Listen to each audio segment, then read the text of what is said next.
Hello and welcome to another podcast as part of the Gen Z project. Gen Z project aims to improve the competencies and skills of young people and youth workers in relation to the environment and climate change. In this episode, we will explore the relationship between our diets and the environment. I'm your host, Stelios, and today with me I have an expert in environmental sciences and sustainable living, Victoras Pallikaras. Hello, Stelio. Hello, Victoras. Welcome to our podcast. Thank you very much for hosting me. Our pleasure. Let's start by understanding the basics, if that's okay with you. Yeah, sure. How does our diet contribute to environmental issues and climate change? Mm-hmm. So basically, let's put it in a nutshell, it's what we eat has a relation with greenhouse gas emissions, and then it affects climate change. Basically, depending on the food that we eat, we produce carbon emissions, and this translates to more climate change. So you mentioned carbon emissions, that's related to carbon footprint. Yes, exactly. So what we eat also affects our carbon footprint. If we eat foods that are that correspond to high carbon footprint, then our carbon footprint increases as well. Perfect. So since we made that introduction, we have different types of diets. Mm-hmm. How these different diets affect our carbon footprint? Mm-hmm. So the rule is that generally diets that contain a lot of red meat have a higher carbon footprint than diets that are based on vegetables. For example, a meat eater's carbon footprint is much higher than someone that is vegetarian or even vegan.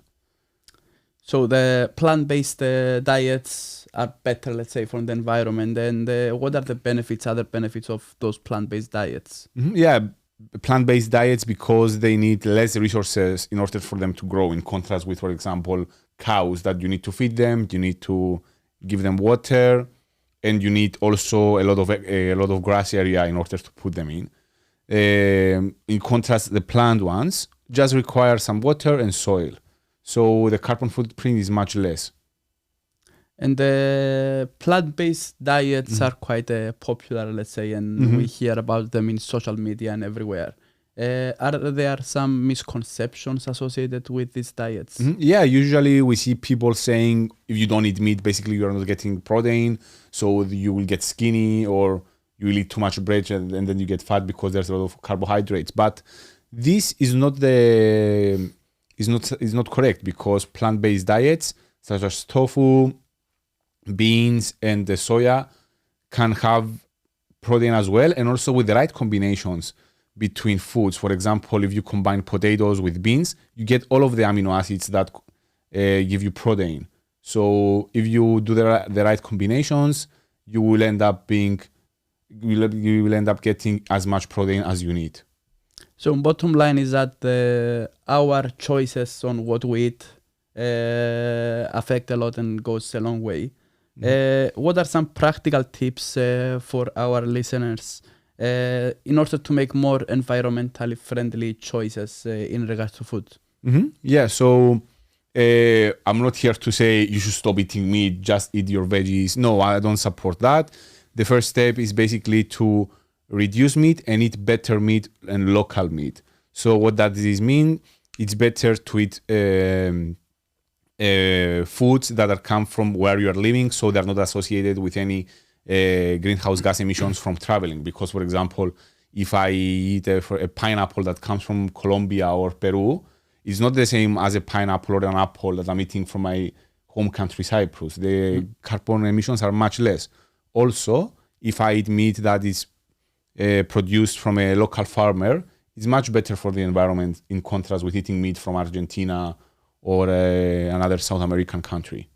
So try to eat as local as possible, and also seasonal as well. If we eat seasonal, then we will not need to bring fruit from abroad. When it's the avocado season, we can have avocado season. When it's not an avocado season, we should try to switch to another local fruit that is season during that time. Let's jump to another issue, food packaging. What's the impact of food packaging on the environment? So the more food packaging there is, the more waste we produce, so the more impact that we have on the environment. So basically, we should avoid as much as packaging as possible. We should grab our own reusable, for example, bottles or other packaging that are reusable instead of getting a new nylon bag each time that we go to the supermarket. And also, I often see in supermarkets some very unreasonable packaging. For example, I want a banana and the banana is wrapped in foil. Why? There is no need for that. So if we as consumers stop buying these products, then the industry will change. But what the other thing that we can do is basically not force the government, advocate for regulation on food waste food waste packaging.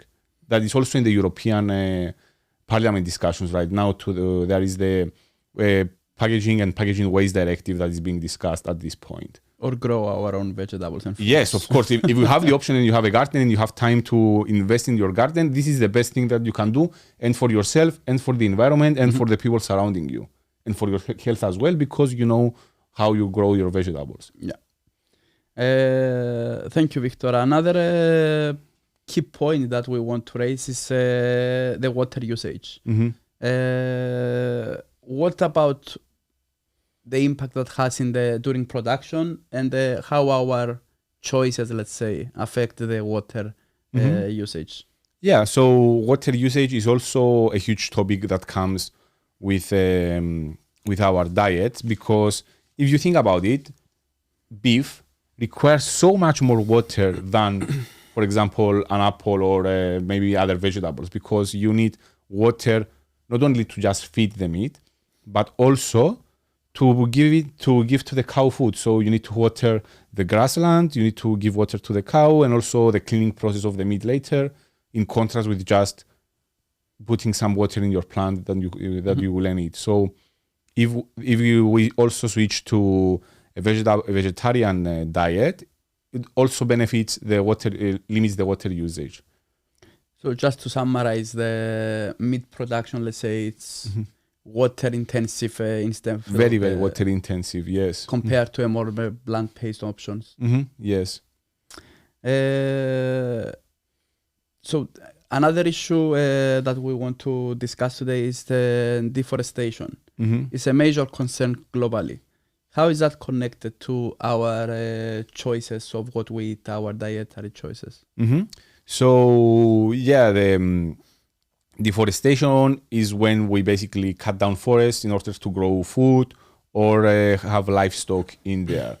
So the more livestock that we need, the more meat basically that we as consumers require, the more forests are going to be chopped down in order to build farmlands for grazing and for plants. For example, in the Amazon, a lot of the Amazon forest is being cut down in order to produce palm oil. Palm oil, okay, it's a vegetable, but we use it so much that there is a huge need for it in the market. So they cut down the Amazon. So if we can switch from foods that are grown in areas that are deforested, it's going to be much better. It's affecting the planet's oxygen as well. Yes, because Amazon is the lung of the earth. This is how we call it. So the more damage that we do to it, the more damage we do it to ourselves as well.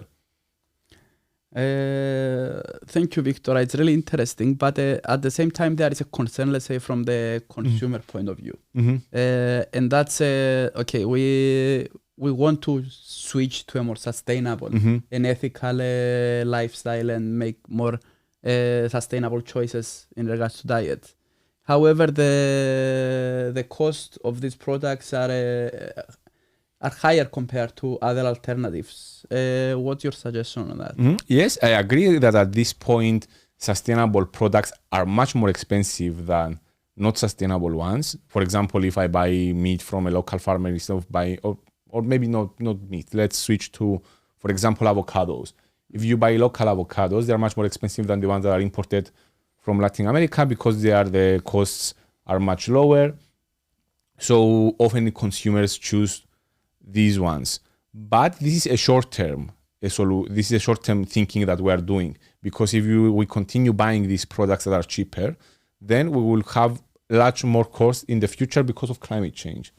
So it's a kind of a short investment, short-term thinking rather than long-term thinking. And that's where what we have to do is advocate for solutions that support local farmers and local and sustainable products with sustainable labels on them, and also check the sustainable label. Not just say, okay, this is a sustainable product, okay, I'm going to buy it because it's sustainable. Yeah. Now let's shift our attention a bit, because we are talking mostly on individual level now. Let's broaden up a bit and talk how can, at the policy level, address these issues.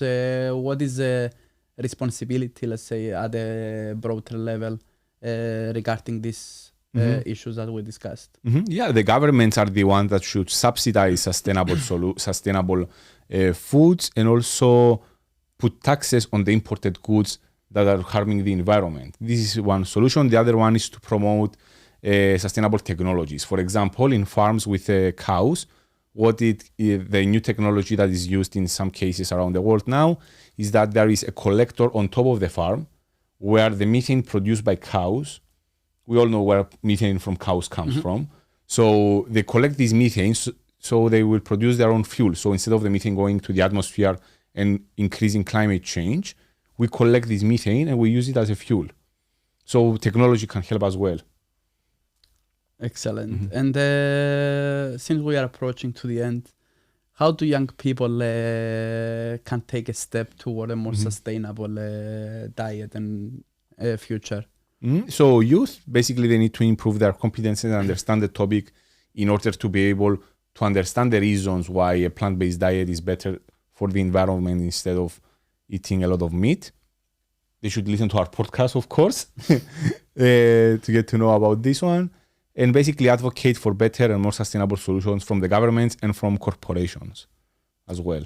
Thank you, Victor. That was really enlightening, and seeing how our individual choices can make a huge impact on the environment as well. Would you like to wrap up with a final takeaway message for our audience? Yeah, so the takeaway message is just to know what you are eating, know the footprint of what you are eating, and also advocate for better solutions from the government. Yes, individuals can have a huge impact on climate change, but all the individuals together for advocating for better solutions, it's going to make a huge more difference. Thank you, Stejo. Thank you, Victoras, and thank you everyone for being with us today. Remember that the power to make a change is in our hands, and stay informed, make conscious choices, and together we can make a better planet and a better environment, more sustainable one for the future generations as well.